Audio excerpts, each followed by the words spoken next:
Okay, so here's Rodney Brown, beast from LSU. I think he graduated. He's PR's up around 65. Dude's a freak. Dude's good, really good. I saw him throw a pen, I want to say 2 years ago. I thought he had one pen, but I might be wrong. All-American. He's good. He's got really good muscle.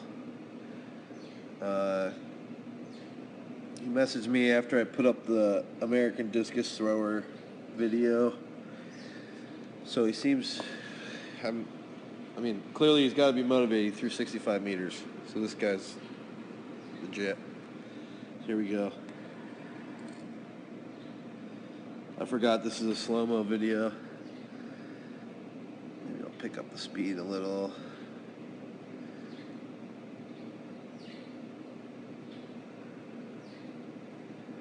Good.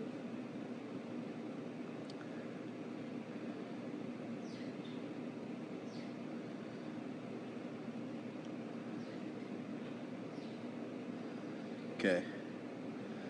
So, I already told Rodney this, that I don't like slow-mo videos.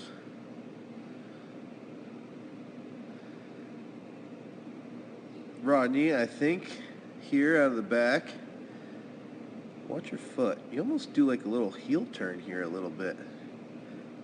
Push this around a little more so you get a little more weight on that left foot out of the back. See that? You're doing like a little side, not a heel turn, but like a side turn. I'd prefer if there's a little more weight over that left leg, just a little bit more.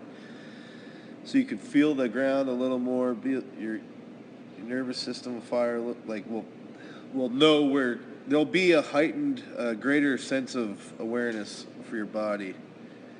Could have picked that right up a little sooner, but I do like how you look out of the back. You're opening up that left arm, which is good, and I always like to, I tend to say, so let's see if this is true. Yeah. Okay. So around where, so right around here is where his left shoulder is, tends to be where your foot's going to land. So if you're ripping hard with that left shoulder, your foot's going to go in the bucket too much. But if you're I do like that left shoulder pulling open, because your body is almost forced to play catch up a bit, okay, out of the back. So Rodney, I think you look good here. I think you could be maybe a hair tighter, but I don't think, this is a pretty good position out of the back.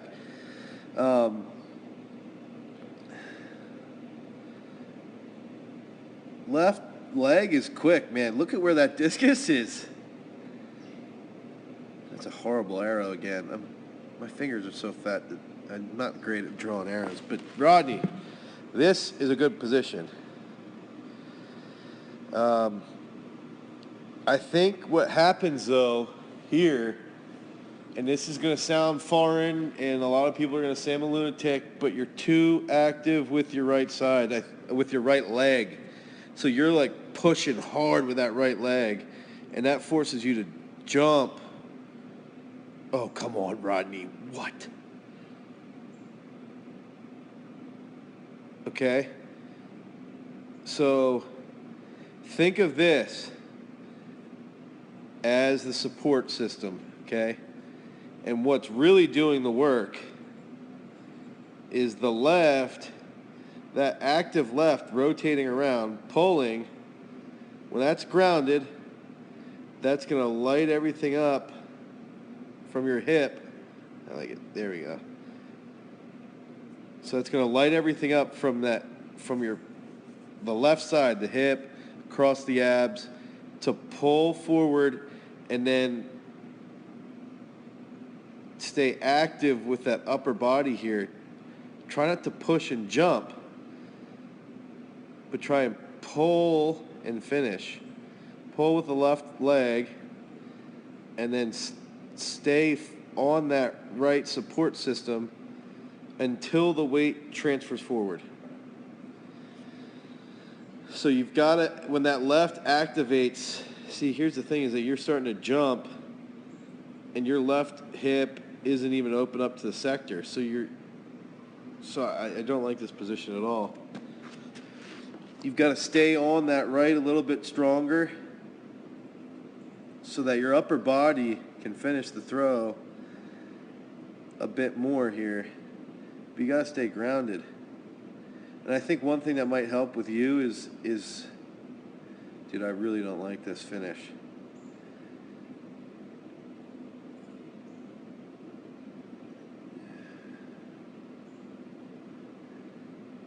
If you watch all the big discus guys, so right here, he's off the ground already. They're still in double support, whereas Masington will tell you single support, but they still have both feet on the ground. So let's just say they have both feet on the ground while the discus is still in their hand. So that's a big thing, Rodney. I think what's going to help you fix this is doing some discus special strength exercises so you stay grounded. Take some stands, no feet stands, and you got to take some nons where you stay on the ground and you work a really long finish where you're active with that gut. Think about good active gut rotation, and think about good pull from the pec. So good active gut rotation, good pull from the pec to finish. And then you really shouldn't be reversing until about now. Right about now. So you should still be grounded. Okay? So there's a couple things. Dude, I think out of the back you're pretty good, though. I think that's probably the saving grace in your throw. I think you could finish that way better, and you're going to really launch a throw. But you've got to work on this finish a bit more. You know, watch Malachowski's finish in slow-mo. Watch Harding, Canner. Now, I will say you're transferring your weight forward a little bit, but if you take some nons with like a step through or nons with like a step to a reverse, I think you're gonna see big improvements. And I would say do 90 to 100% of your throws for the next 2 months as a non with a step through or a non with a step to reverse, and that's gonna get you that better feeling at the finish. Because your back's strong. There's a couple little things you could fix out of the back, but you're not far off with that. You know, and your left's quick. Your left's really quick. Boom, when that left's grounded, that discus is in a great position. But right here, you're already actively pushing too much with that right side. Okay?